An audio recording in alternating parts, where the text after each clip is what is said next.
Welcome to John Martin Talks, where we battle ignorance and apathy daily. The growing ignorance of just how special this experiment we call the United States of America is, and the apathy that we can't or won't do anything and everything to save her. Well, ladies and gentlemen, we got a great show for you today. For our first article is talking about Antifa. It's an opinion piece, and they're basically asking the question, is Donald Trump, President Trump, making too much about Antifa? And as you can probably imagine, I have a little bit different take than Politico does. And then Trump, the big announcement, they haven't officially done it yet, but President Trump tweeted out, and we'll talk specifically about it, that the convention is off for North Carolina. The GOP convention for Charlotte, North Carolina, scheduled for, I believe, sometime in August, and we'll talk about that in a moment, is a process of being nixed over the lack of the opening of North Carolina and the requirements for social distancing. We'll get into the specifics in a moment. And then a congressman up in the Bronx, an actual elected congressman who is running for re-election and has telling the truth. And we'll explain what that means in just a moment. But we start with Antifa. And this is an opinion piece by a woman named Tina Nguyen. And I don't know anything about her other than she's an editor at Politico. How Antifa became a Trump catch-all. Antifa has become a conservative catch-all under President Donald Trump. Any left-leaning protest that grows unruly is Antifa. A mob of people protesting the president could be Antifa. Now, she's making the case here that basically the president is labeling everybody that is against him Antifa, and she's talking about it's kind of a catch-all. And there's some truth to that. I'll give you that right off the bat, that there are groups that we label as Antifa because they're all dressed in black and wearing those backpacks. We've all seen them through the riots, the recent ones and the ones in the past year or so, even going back during the Obama administration, I do believe. And we probably are guilty of labeling all of them Antifa. But that does not mean that Antifa is not organized and orchestrating a lot of these. Just because there are other left-wing radical groups, like we talked a little bit about yesterday, some of these animal rights groups and whatnot that are taking advantage of any chaotic situation and trying to always, one thing about Antifa and all of their crowd, that they may be in a catch-all, but one thing they want is everything to catch fire, because they always bring gasoline to a fire to make it bigger. So she's got a point. I don't know how important a point it really is. Over the last few years, Trump, his base, and the authorities have blamed Antifa for everything from protesting the president's inauguration, and she lists others. Before I go any further, let me tell you, I have seen, and I didn't even know at the time that I was witnessing Antifa because they were somewhat new as far as being known on the national scene. But I was at the president's inauguration. It was a great honor being there. I enjoyed it a great deal. But what we had to, of course, get there very early because we had standing seats, so to speak, standing area. But we were very close to the stage. And, I've got some pictures on my Facebook page. Maybe I'll share them with you at some point. But on the way to get into the security area, I was stopped at a street corner, don't remember the address. But there were some people there, and they were obviously organizing. And one of the people I happened to stand by, and he kind of just looked out of place because he was dressed like a young person, but he was at least my age or older, and just kind of looked out of place to me. And I looked at him and he acted like he was waiting to cross the street, and he didn't. Anyway, I say all that to say, fast forward to the president's actual inauguration, and you may recall this. That area where I was standing, a bank was vandalized, a limo was burned to the ground, and it turns out, sadly so, that it was a Muslim, kind of irony of things, a Muslim immigrant that spent his entire life savings on that limo, and it was burned to the ground. Well, I was at that very corner probably an hour before that actually happened. And when I saw the film of it on the news, the one guy that was kind of leading the charge and orchestrating people in black mask and all was the very dude I was standing by. So, and they were Antifa. They were labeled as Antifa. And so I witnessed firsthand, definitely organization there. There was no question about it. I noticed it when I didn't even really understand what I was looking at till after the fact. And so they caused mayhem. I witnessed it firsthand. Most notably, the recent looting and vandalism that has occurred amid peaceful protests over the death of George Floyd. How many people even know the name George Floyd now? I mean, he is, and as tragic as that is, this is a tragedy in of itself. The actual act of that police officer kneeling on his neck and killing him, which is just terrible, and murder. I don't think there's any other way to put it. That has taken a back seat now to all this anarchy in the streets, and a lot of it called by Antifa and splinter groups or Antifa-like groups. There's no question about it. Now, thugs have taken in, and I said it, yeah, and I'll explain in a minute, but thugs have taken advantage of this Antifa chaos and the peaceful protest and looted stores. So I'm not necessarily saying, I don't know that Antifa and their groups actually loot the stores, but it's clear if you watch any of these videos, you'll see somebody up there dressed to the max with a professional mask on for tear gas and whatever. They will break down a door, break a glass, pull plywood. Then they will step back, and mostly black, let's just call it like it is, street thugs, and yes, I said it, I would label all of them thugs, run right through and start looting. And let me just tell you, I know, and this is happening a lot, and maybe it'll get me in trouble right now, but I'm going to call it like it is. And I'm not saying all black people, I'm not even saying the protesters, but to me, it doesn't matter what color you are. If you bum rush somebody, go in their business and destroy their life's dreams, then you are a thug. Color is irrelevant to me. You are, in fact, that. And as long as I have the opportunity, I'm going to call it that. And one of the great things about President Trump's, not only his campaign, but him as presidency, is he has been willing to stand forward and not worry about political correctness. He doesn't apologize. My wife loves that about him, by the way, that he does not apologize. He just says it. And I'm not apologizing either. I am not going to be kowtowed to the political correctness. And I appreciate that President Trump has kind of lifted that for a long. So call me what you want. You can call me anything you want to call me. Just don't call me late for supper, as they say. And there's no worries in that at my house. But I'm just going to call it as I sees it. Call me a dumbass hillbilly if you want to. Yet Antifa doesn't appear to have any organized structure and is connected only by an amorphous political ideology. I'm not certain that's true. There's not much more than antecedent evidence. I love how this is an opinion piece now.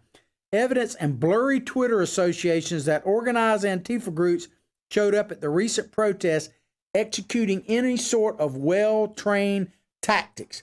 Let me tell you, no evidence. They always there's no evidence because they don't want there to be any evidence. And I'm not talking about Antifa. I'm talking about their cohorts in the media. The mainstream media, the progressive leftists, don't want there to be any, quote, organized.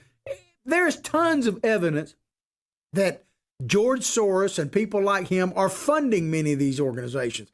There is plenty of evidence. All you got to do is go back and look at some of the tapes. I can't remember the guy's individual name, but he had a website or a Twitter account set up that orchestrated the event that threatened Tucker Carlson's wife's life. You remember when they literally were trying to beat his door down over a year or so ago. Don't tell me that there isn't any actual evidence. There's no evidence that you care. That's true, because real investigation, which is what this reporter should do, doesn't exist much in the mainstream media. And there's several reasons for that. One is it doesn't fit the narrative. They want to protect these people. They give you plenty of evidence, so to speak, that Tea Party people are Trump supporters, are hooligans and bum rush Capitol buildings with guns. And they say, why can white folks protest with guns and black people can't? Well, they can, but the difference is there's no looting. I don't remember a single case of looting that happened, whether you like it, hate it, whatever. It's certainly debatable, like in Michigan when people came up and kind of stormed the Capitol to a certain extent over the shutdown orders or the lack of opening up. You could debate whether that is the right thing to do, whether it's intimidating, all of that stuff. I'm open to that. But you cannot debate the fact there's no looting, no one was hurt, no police officers were shot, any of that kind of stuff. So there is no comparison between that type of stuff and what is happening on our streets now. But real investigation takes courage. I don't know if you remember this video we're about to play. It's roughly a year or so ago that this guy named, I want to make sure I get his name right, Andy No, it's spelled Ngo. He's a Korean. He's Korean. He's openly gay. I mean, he is conservative, but he should be, one of the ones that the mainstream media protect. But he's doing the absolute wrong thing. He is investigating. He has dedicated his investigation to Antifa, and he was out there in Portland when Antifa took over a section of that city. And this video, I got to tell you, is graphic. But let me just show you the peace-loving, non-organized group called Antifa, and maybe explain why some reporters are reluctant to actually cover them. Check this out.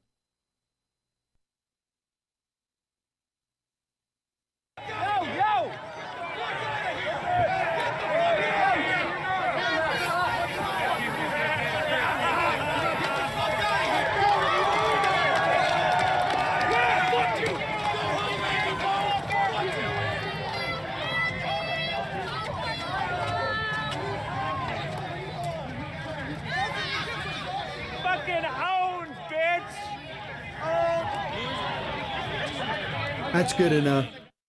That was Andy No, and he was actually all he was doing was essentially photographing. He may or may not have even been commentating. I think he was, probably live streaming. And he was just simply photographing what they were doing, not really editorializing, but simply showing it. And by the way, you saw them spray stuff on him and all that. But the last thing you kind of saw there is what they called a milkshake team. They took what looked like a milkshake cup and hit him in the back of the head with it. What it turns out to be is not milkshake at all, but a type of liquid plaster that solidifies once you put it in the thing. It fractured his skull and he had bleeding on the brain. These are Antifa that aren't organized. They look pretty dadgum organized to me. So maybe this Miss Nye Gwen doesn't want to report the facts because she might be worried about getting milkshaked.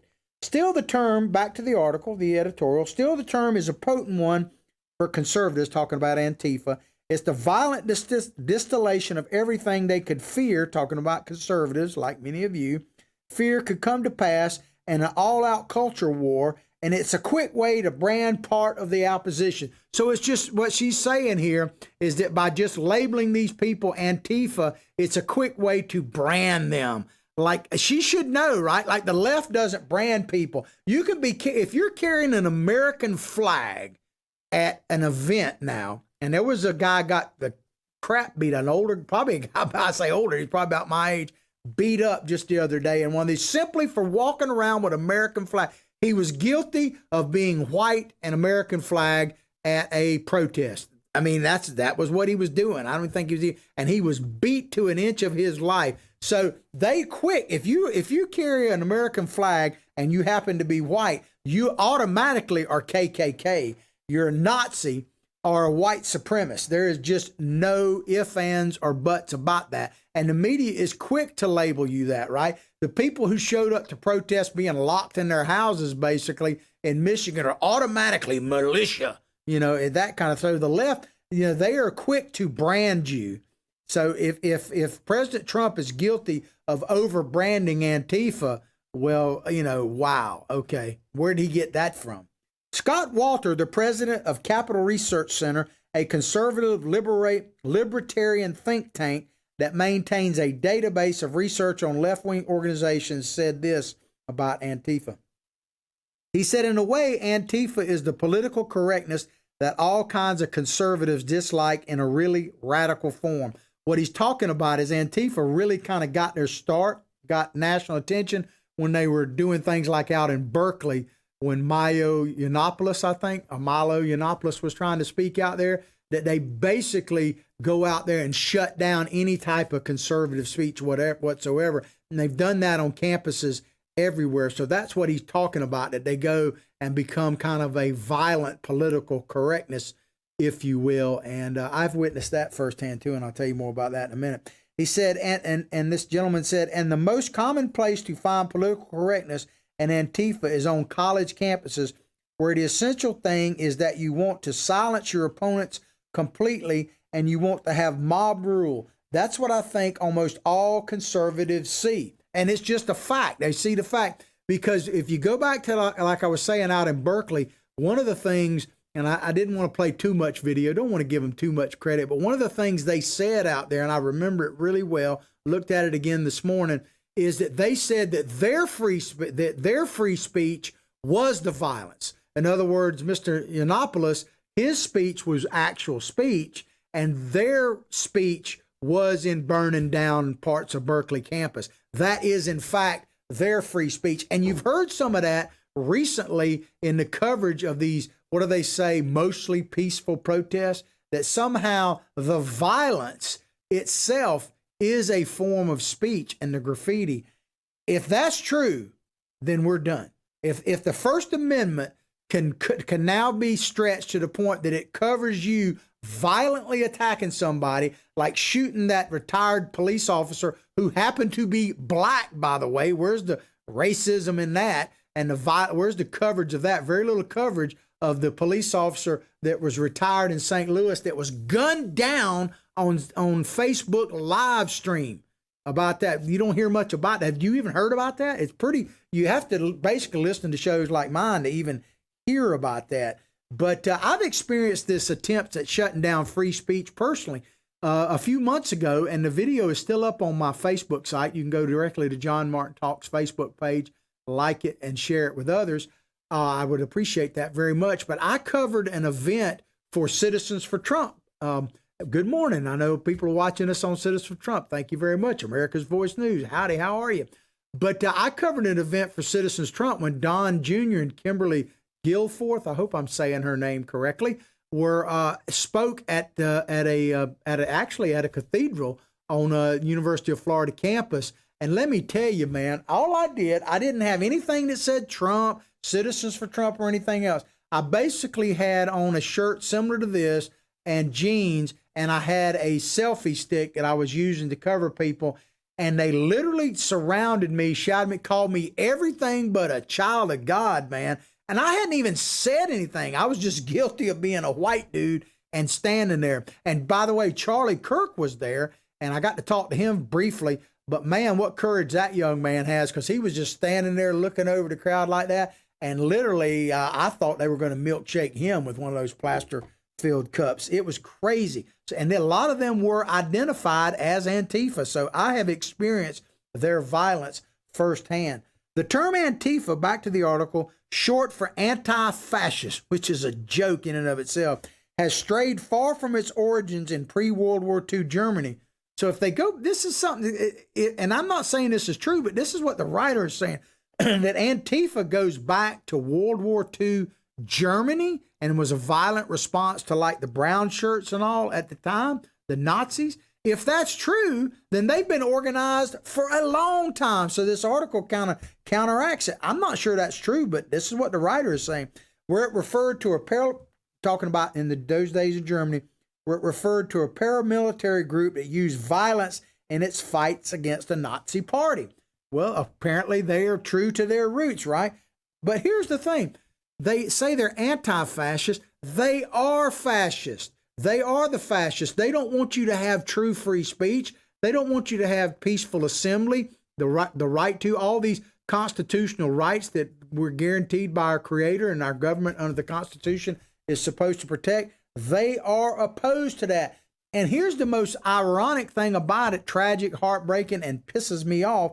The war, and I'm not necessarily blaming this on Antifa, although there's evidence they were connected to it. The World War II memorial, for God's sakes, in D.C. and several others around the country were defaced. The World War II picture, and I hope we can show it there. I Didn't highlight it correctly, but it's spray painted if we've got that picture.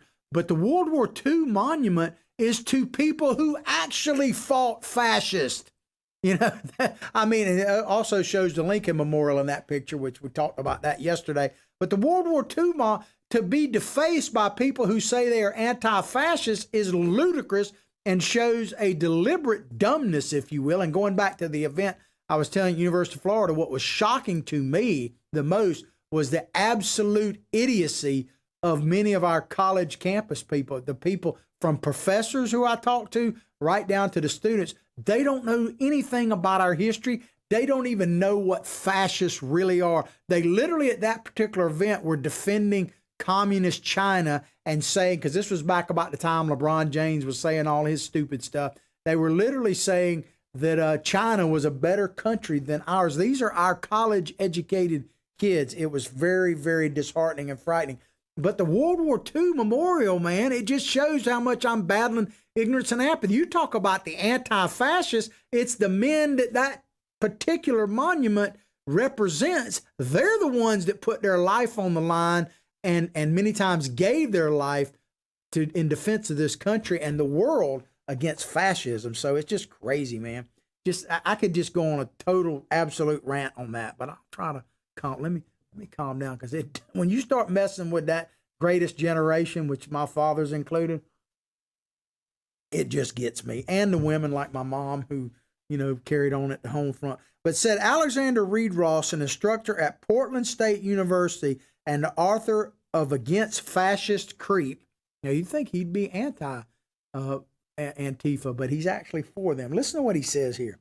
He says, Antifa just became a term used by anyone and their grandma to describe somebody who was opposed to open fascism, World War II memorial, that was being paraded around in all kinds of media.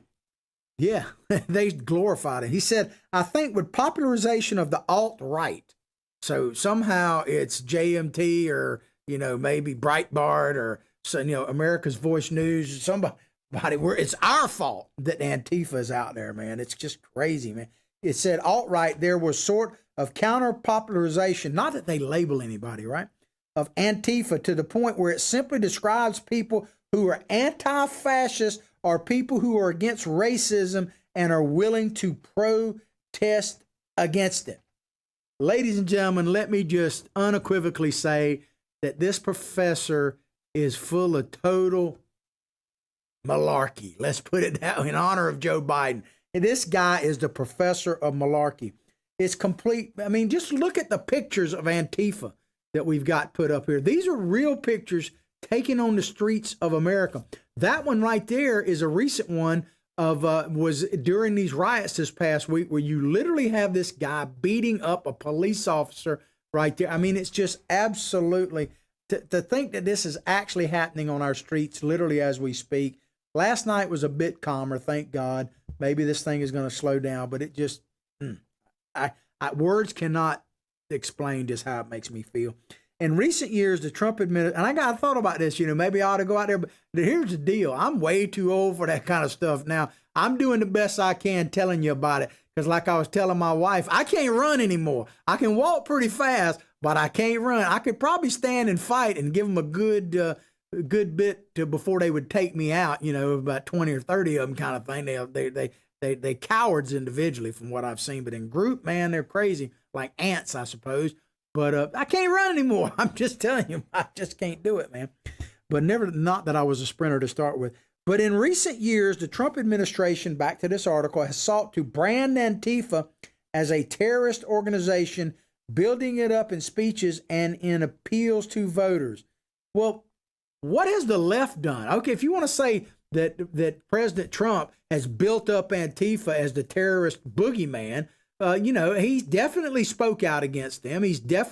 Maybe he's aggrandized things a bit here and there. I mean, he is a bit P.T. Barnum, and I say that with all due affection. I love P.T. Barnum. We need a little bit more of that. But what has the left done about Antifa?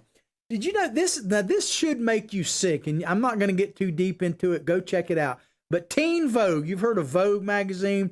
There's a side issue of that. They call it Teen Vogue. Not that I'm a big reader of it, but did you know that this week this very week, they published a piece praising Antifa. They hailed the group, and this is direct quotation from Teen Vogue. They said that Antifa aspires towards creating a better world.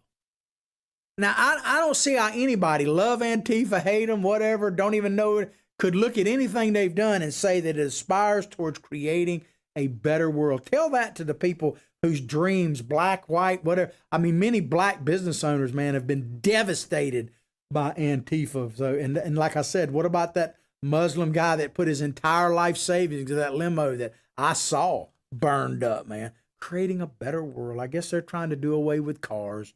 Maybe that'll make it better. And with Floyd's death, that's the young man that was killed by the cops, or the one cop up in Wisconsin. Tragic, terrible. The thing about that is no one's talking about that anymore, which is sad indeed. Trump conservatives have, he says, and with Floyd's death, Trump, she says anyway, this writer, Trump and conservatives have used that rhetoric to try and draw a line between what they describe as peaceful Black Lives Matter protesters. I'm not so sure that's true either. And most of the people I see wearing Black Lives Matter ain't even black, but that's another question. Black Lives Matter protesters and any violent instigators. So they're saying Trump labels everybody. Instead of quibbling with whether the police officers acted inappropriately, so they're making it sound like President Trump has made light of the death of Mr. Floyd, a stance that is difficult to take given the video showing the Minneapolis police officer kneeling on Floyd's neck for several minutes. That sentence really, I don't know how else to say it, ladies and gentlemen. It simply pisses me off. It just does, man. Quibbling with whether the police officers acted appropriately. Who is quibbling about that? Who is quibbling about that? No one. See, that's the real tragedy of what has happened right now. That was so over the top, what that white police officer did to that black man. Statistics, all that don't really matter. At that moment, what he did was devastating, not only to that gentleman, obviously lost his life and his family, but to this nation. It literally shot us all in the heart, basically. But who was quibbling? No one. Now, you could debate whether someone had more empathy than others, all that, but not a single person that I heard of was defending that police officer. There may have been. I don't see how they could be. They got to be just way out there. But certainly President Trump wasn't quibbling about that. I mean, everybody, and the thing that bothers me the most about it is that not only are they bringing gas to this fire, this journalist, by saying that, but it takes away a great opportunity for us all to actually come together unified, even the police themselves. I haven't heard a single police officer defend what happened there. It just bothers me, man. But it says here, Trump's campaign talking about, they put a fundraising a little piece out, and boy, they do a lot of that. I get 5 or 6 a day myself. But listen to this. It says, dangerous mobs, this is a pitch for fundraising from the Trump organization, according to Politico, and they're probably right. Dangerous mobs of far-left groups are running through our streets and causing absolute mayhem, read a fundraising email the Trump campaign sent out Tuesday. They are destroying our cities and rioting. It's absolute madness. Now, you could argue whether or not they should use that to fundraise, but what they're saying there is spot on. Can anybody deny that what is happening in our streets right now by Antifa and thugs and all combination is absolute madness? It can't continue. Trump on Sunday declared that he would formally designate Antifa a terrorist group.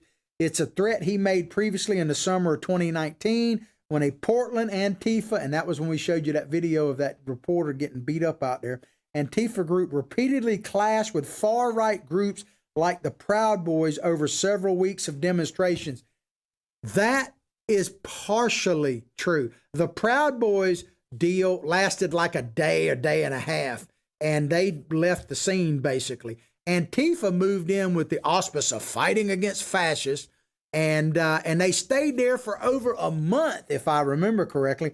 They literally took over blocks of Portland. I talked about this at the time, that I just couldn't believe this was being allowed to happen in our streets. And the mayor out there, I can't remember his name right now, but it was just absolutely atrocious how he responded. But literally there was a section of Portland that they took over the streets directed traffic, pulled people out of their cars if they didn't obey, and beat hell out of them. That's the only way you can put it. They beat reporters like Mr. No. They occupied a federal building. They stormtrooped a federal building where ICE was renting a place, took it over. They followed ICE agents. They protested in front of their house. They followed ICE agents as they took their kids to school. This all happened in an American city, in Portland, in broad daylight. Antifa did all of this. And they're worried about Trump's language. They're worried about Trump going to a church and holding up a Bible when Antifa is literally allowed to run a street. The last time, and I don't use Nazi references very often, the last time I saw anything like this was when the Nazis, and I've only seen video, obviously, took over in Warsaw. And the ghettos and that kind of stuff. It's not far from that. Now, I'm not saying they took people to concentration camps, so that's why I don't like the Nazi comparison. But they literally had an armed militia take over a several neighborhoods in a great city in America, Portland, Oregon. It's just, and it's just, that's a fact. You don't have to take my word for it, although you could Google it. But remember, Google's of the devil, but you'll still probably find it. Back to this article, man. Let me calm down again. Yet there's a reason Trump, his allies, and his base choose to promote the Antifa threat, according to extremist researchers. It amplifies an amorphous danger and allows Republicans to claim the mantle of law and order. Well, who's going to claim the mantle of law and order? Democrats, who are basically cheering them on? The best the Democrats can do with their cohorts at like CNN and MSNBC is that mostly peaceful demonstrations. That's kind of code word for it got out of hand and Antifa took over. Mostly peaceful demonstrations. If you're laying there dead in the street, like that police officer, retired police officer, who happens to be black, by the way, in St. Louis, it was mostly peaceful, except, kind of like saying to Ms. Lincoln, how'd you enjoy the show, the play? I mean, give me a break, man. But even just to show you, but political figures Democrats are taking up for Antifa. I'm going to show you a tweet right now that came from Mayor Lauren Poe. Many of you won't know who I'm talking about. You need to put him on your radar screen. Lauren Poe, the mayor of Gainesville, Florida, one of the most liberal places on the planet. He actually put out a tweet when all that was happening in Portland, everything I just described. Check out the tweet from the mayor of Gainesville, Florida. He basically says that you could use that to describe the Boy Scouts. He basically is saying that Antifa is, of course, people like Poe hate the Boy Scouts as well, so that's probably a bad analogy. But this is happening all over the country. You see Democrat mayors, Democrat governors, Democrat politicians, for God's sakes, Nancy Pelosi called MS-13, gang members from Guatemala and Mexico that were literally cutting people's heads off in New York. She said they all have a spark of God in them, or spark of Jesus. So I can only imagine what she thinks of Antifa, man.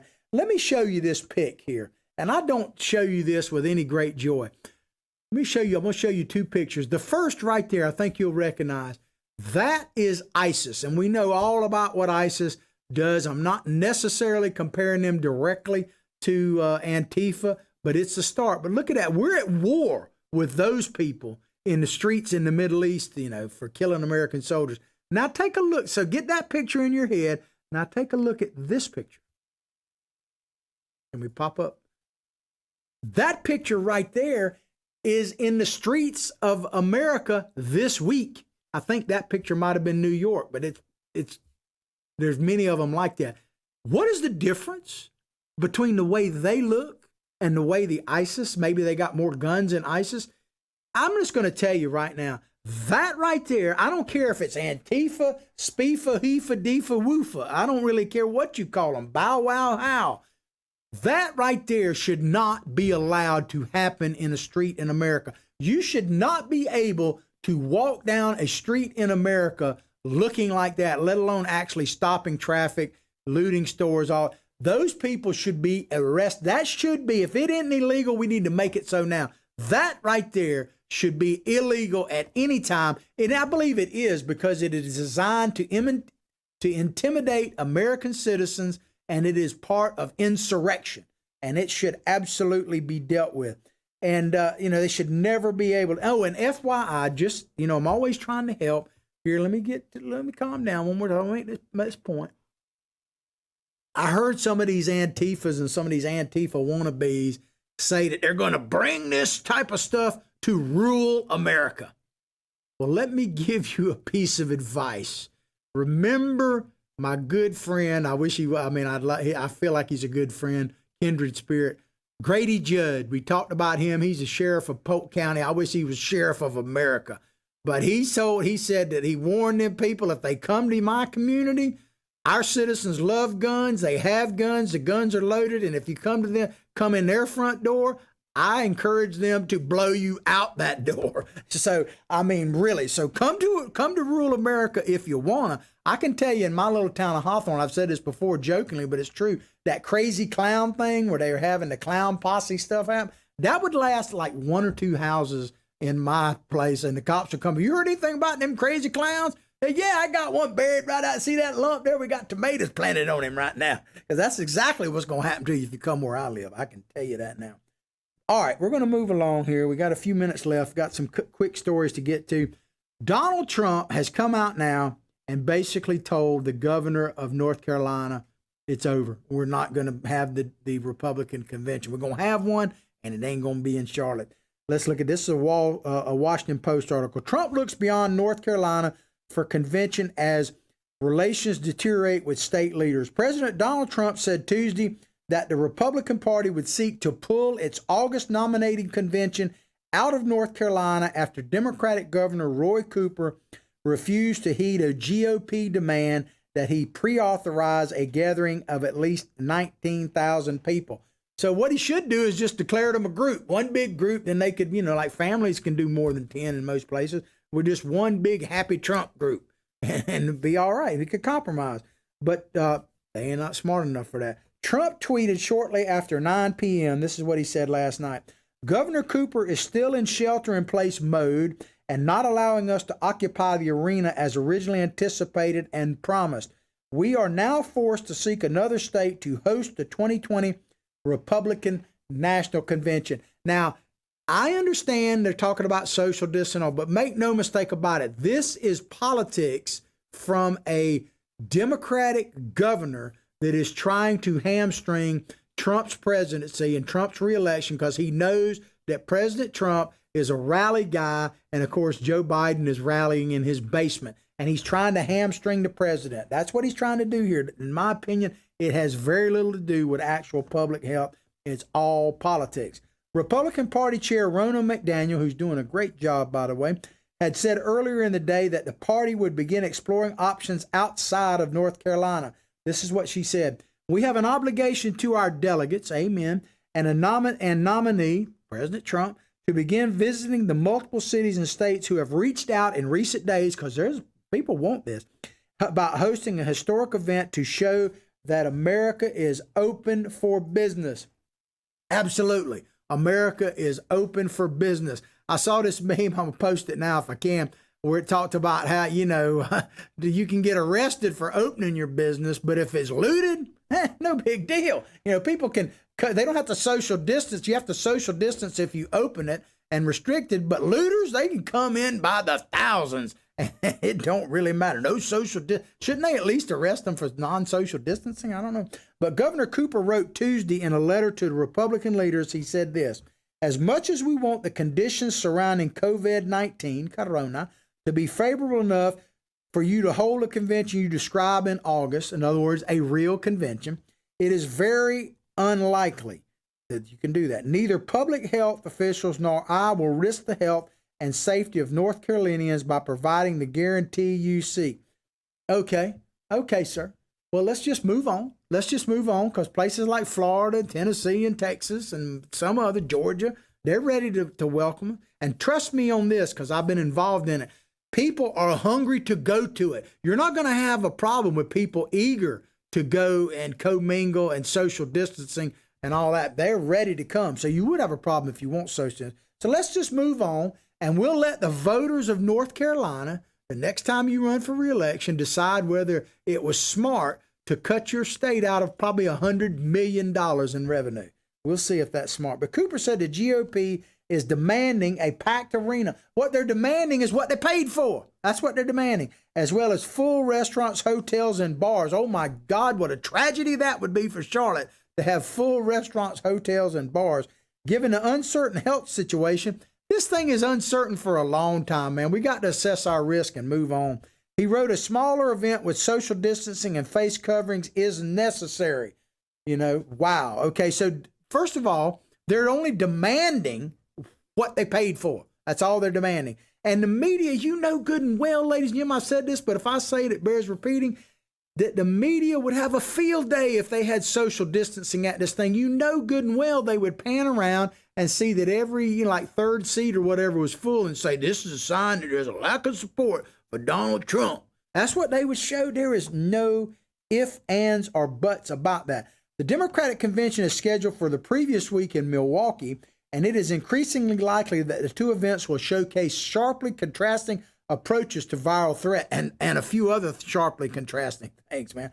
While Trump pushes for a massive rally and declines to wear a mask in public, Democratic Joe Biden, who won every primary, big news, he won every primary last night. You got to give him credit where credit's due. And so did Trump, by the way, but they don't talk about that. Democratic Joe Biden has embraced wearing a facial covering and emphasized following public health advice. So Trump doesn't have to push for a rally. I'll tell you that. It's not Trump. President Trump is not pushing for a rally. He's just pushing for people who want to rally. They want the GOP and the people who support Trump. Trust me on this. They are chomping at the bit to go to this convention, man. I know because I voted on delegates and they were just the alternate delegates were just saying, can I go kind of thing. There's a lot of excitement for President Trump. Let me tell you about this. But I guess Biden is going to do it from his basement.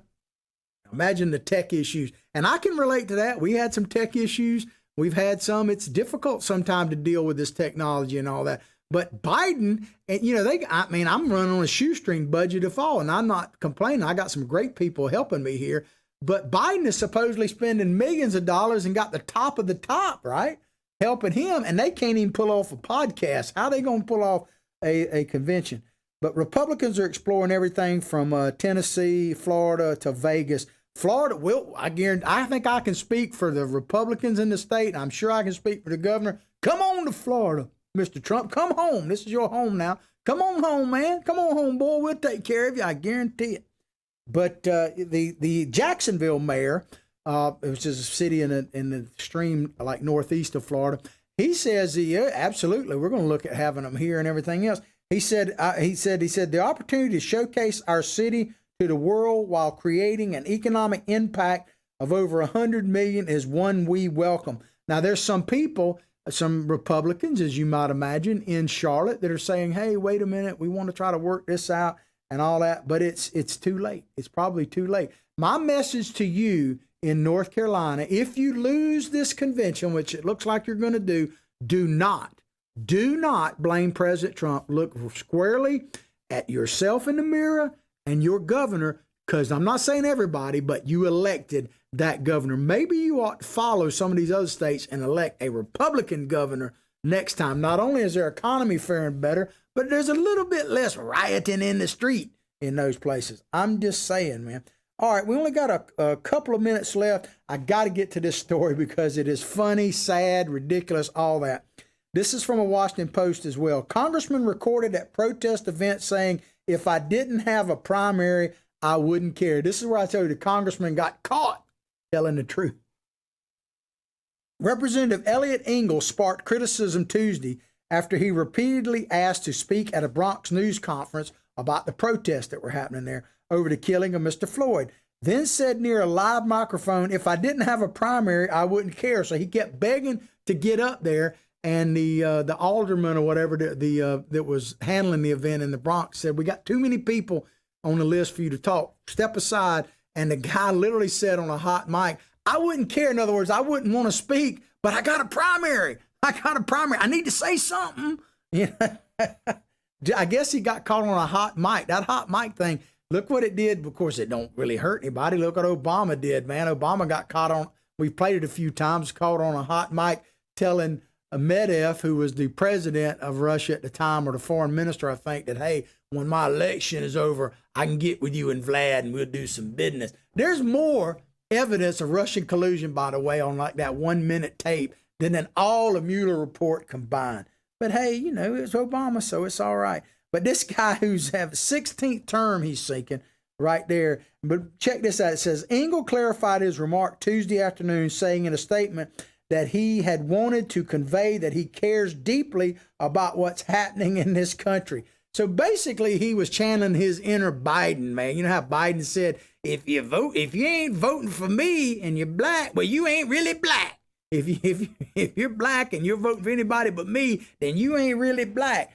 Well, I guess for this guy, he's basically saying that unless you're with me, you ain't really a Democrat. Well, I hope you've enjoyed the show as much as I have enjoyed bringing it to you. By the way, Mr. Engel, just so you know, the truth, sir, will likely set you free. So this could cost you the election. Hope so. Anyway, hope you've enjoyed the show as much as I've enjoyed bringing it to you. Please go directly to John Martin Talks Facebook page, like it, share it with others. Check out our YouTube channel, John Martin Talks, America's Voice News. Download the free app. Check them out. We're on Dish Network, channel 219 with them, Pluto, all of that kind of stuff. I'll pray for your family. You pray for mine. Let's all pray for our nation. We desperately need it. And above all else, like I say each and every day, from my heart, from my family to yours, and before I forget, happy birthday, Big Daddy. He'll know who I'm talking about. My heart, my family to yours. Have a blessed day.